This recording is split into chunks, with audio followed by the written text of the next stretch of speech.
non-essential shutdown. I'm not happy about the shutdown, but it is rather a blessing. How local businesses are turning the governor's latest order into new opportunities. It's just a way to make sure that we're keeping people safe. In hopes of flattening the curve, a travel checkpoint is now in place at the Alabama-Florida state line.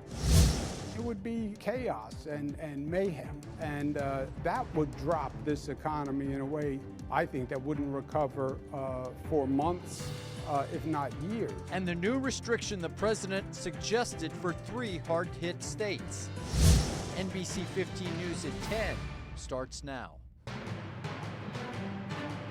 As we come on the air tonight, President Trump advising the CDC to issue a strong travel advisory to the New York tri-state area. That could mean a drastic shift in already strict rules about staying inside to slow the spread of the virus. More on that in just a moment, but first, a grim milestone tonight as coronavirus cases in the United States surpass 122,000, more than any other country in the world. At least 2,100 people have died. That number jumped by 1,000 in just the last 48 hours. Here in Alabama, the death toll is rising as well. At least 10 people have died from COVID-19, 5 of them in a Lee County hospital in just the last 24 hours, and there are more than 700 cases statewide. And because of the growing number of cases, Governor Kay Ivey ordered all non-essential businesses close as of 5 p.m. today. Those businesses fall under 4 categories: athletic facilities like gyms, entertainment venues, close contact services like nail salons and barbershops, as well as non-essential retail stores. NBC 15's Jaisha Patel is in the studio with us tonight. She spoke with store owners and customers before today's deadline. And Jaisha, what are business owners saying about having to close their doors today? Well, Lance, they're trying to stay as positive as possible, knowing that these closures are temporary and they will open back up soon. April Brown had a busy day meeting with last-minute clients before she closed her doors for 3 weeks. The last rush of my clientele was this morning. Brown says although closing the hair salon is hard for her, she's more worried about her employees. It's almost like a food chain. So if their customers are not working, then they're not able to come. Then they're not able to give them service. And then if they're not able to give them service, they're not able to pay like their booth rental, and then that's where it affects me. Now, some business owners are lucky. They don't have to completely shut down. People like fitness trainers can move to online instruction for their clients. TJ McCord is the owner of Quick Fits Fitness, which is a training facility in Mobile. On Monday, he'll officially be training online, allowing clients to work out in the comfort of their home while he instructs them from his facility. We'll use a virtual platform, something like Zoom or WebEx. And so basically we'll load it up and we'll send them a link, and they will click on that link for their specific time that they plan to train. So we'll just run our workouts that way. McCord says he's been planning to temporarily shut down for weeks because of the coronavirus, and now he's trying to ensure that his clients' training is still a positive experience. I do plan to get some equipment for some of my clients who need it, and they also can borrow the equipment here from the gym as well. Good work, fella. Just like McCord, Brown is making the best of her current situation. She says she'll be focusing on becoming more creative and spending time with her family during her time off. You have to have faith. Faith and fear doesn't mix. I'm very trusting in God that this will soon pass.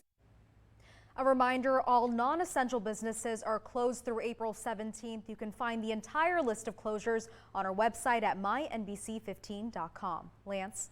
Jaisha, thank you. And remember, this does not mean a curfew is in place. Mobile Mayor Sandy Stimpson has not implemented a curfew at this time. The closure is for non-essential businesses only. However, you are encouraged to stay home and continue to social distance during this time. I will be adding to my New York executive order. We will be requiring the same for travelers from New Orleans, Louisiana, and other parts of Louisiana to self-isolate for 14 days. A travel checkpoint is now set up on I-10 at the Alabama-Florida state line. Every vehicle other than semi-trucks must pull over to speak with officials at the weigh station. It's a travel checkpoint unlike anything most Americans have ever seen. Drivers can expect to answer questions from Department of Health and Transportation officials about where they're traveling from and where they're headed, all under an executive order from the governor to deter Louisiana travelers from coming to Florida.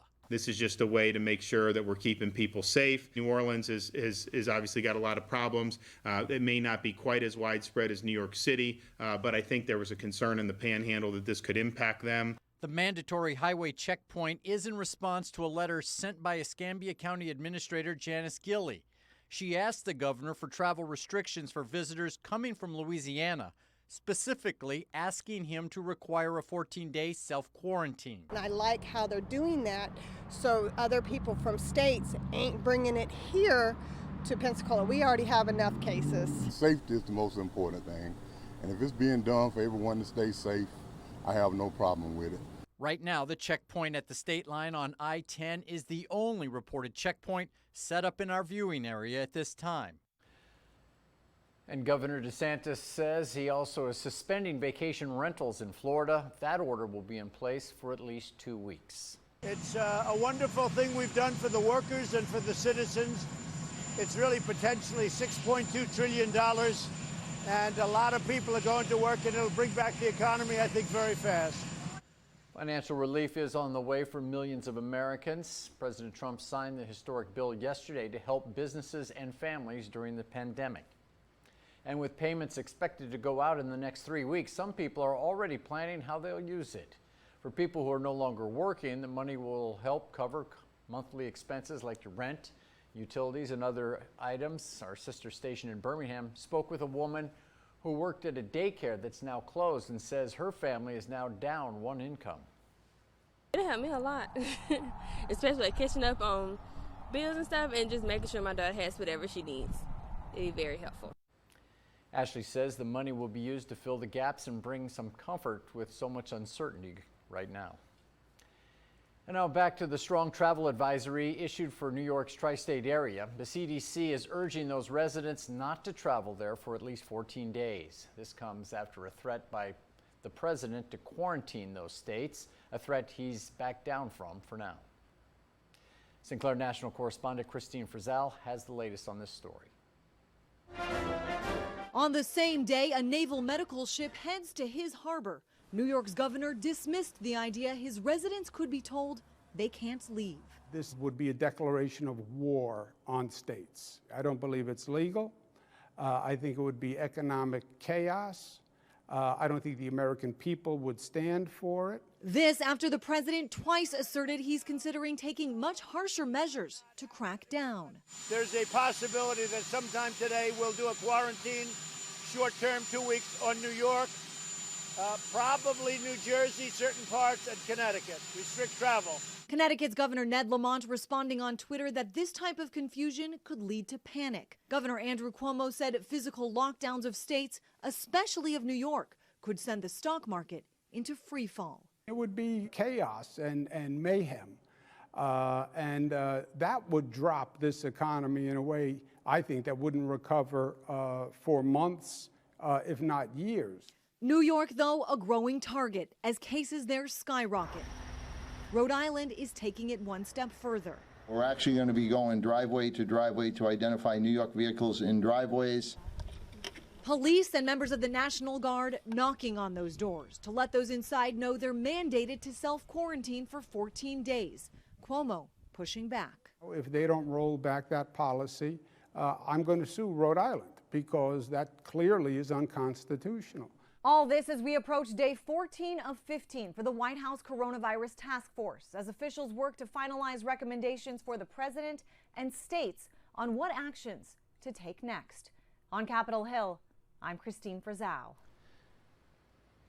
Meanwhile, Italy's death toll topped 10,000 today, the most of any nation. About 6,000 new cases were reported in just a single day, and nearly 900 new deaths in the last 24 hours.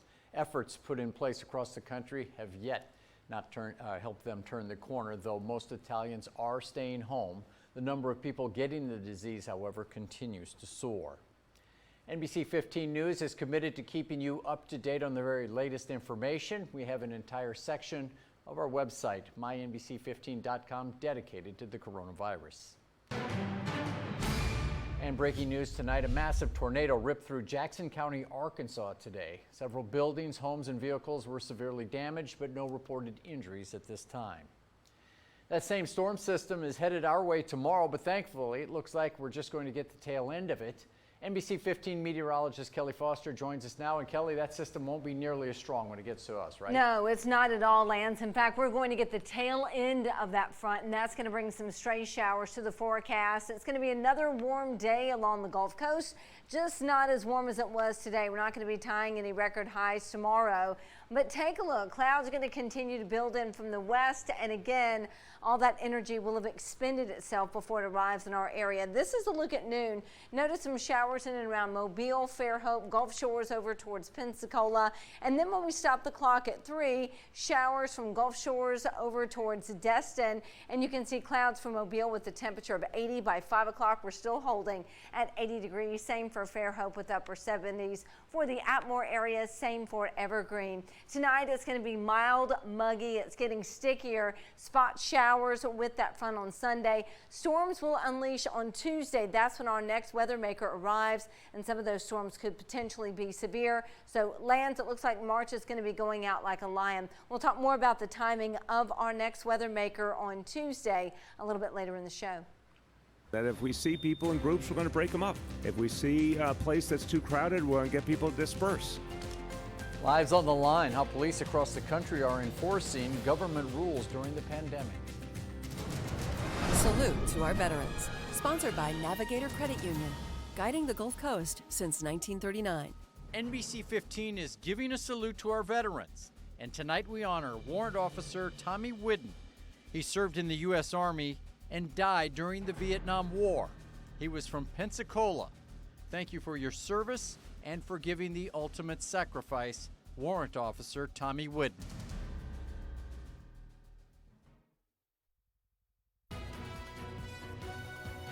This is NBC 15 News, winner of Best Newscast from the Alabama Broadcasters Association.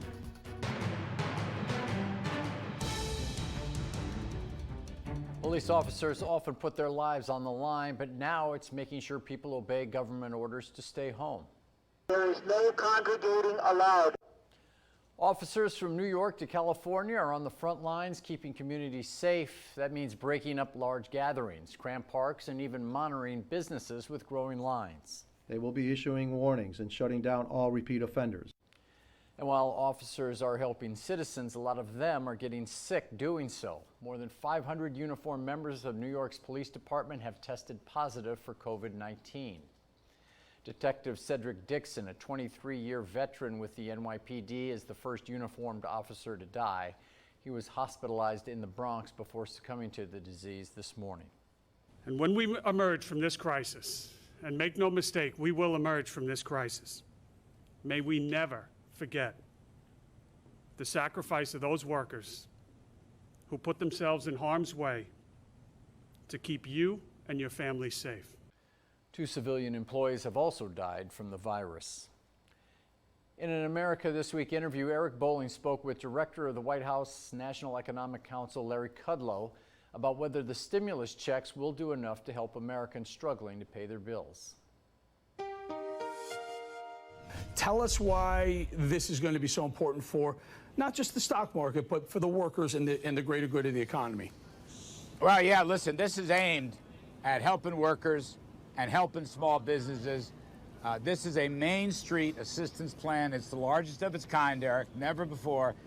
$2 trillion in direct assistance, $4 trillion for the Federal Reserve's resources. So $6 trillion altogether. It's about 1/3 of GDP. And I just want to emphasize, this is about helping folks get through the virus problem, the economic consequences of the virus.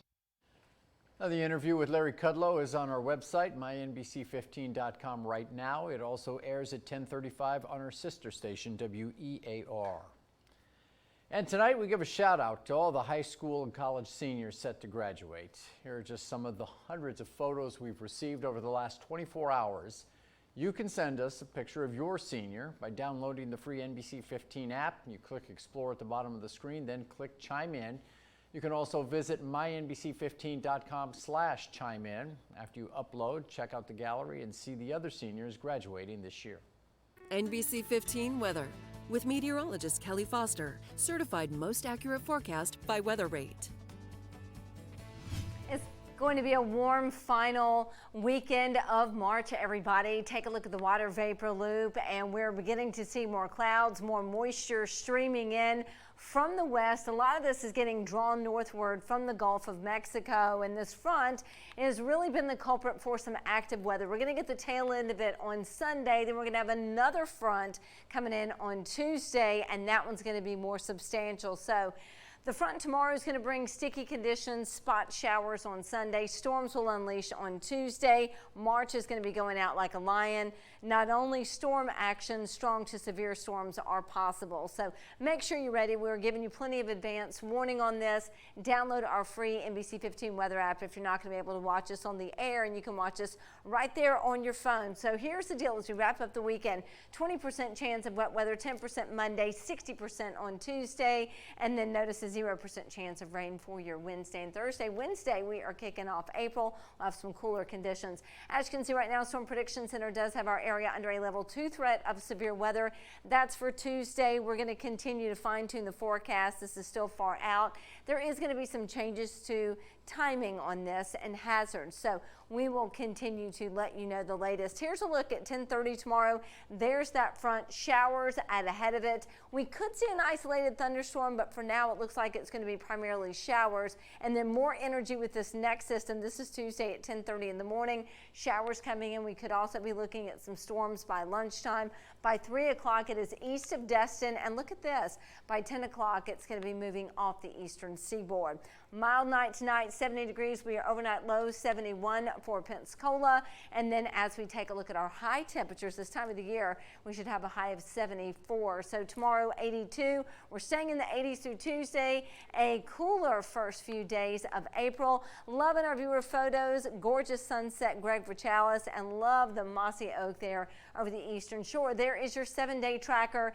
And again, make sure you're ready for the potential for severe weather on Tuesday. Damaging wind gusts. We never rule out an isolated tornado, and we could even see some heavy pockets of rain.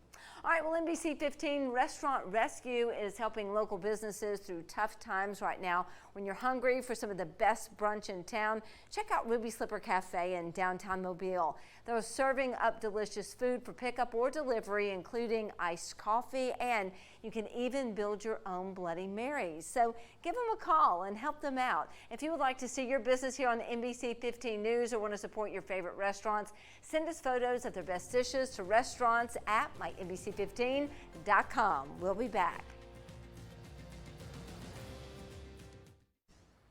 The man who marched with Dr. Martin Luther King and then led the nation in prayer for its first black president has died.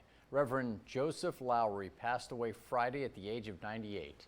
Considered one of the most influential leaders in the 20th century civil rights movement here in America, he was a pastor at the Warren Street Methodist Church in Mobile from 1952 to 1961 before joining the fight for civil rights. We should cry out for justice for the working poor, full employment and adequate wages. Long live the holy day.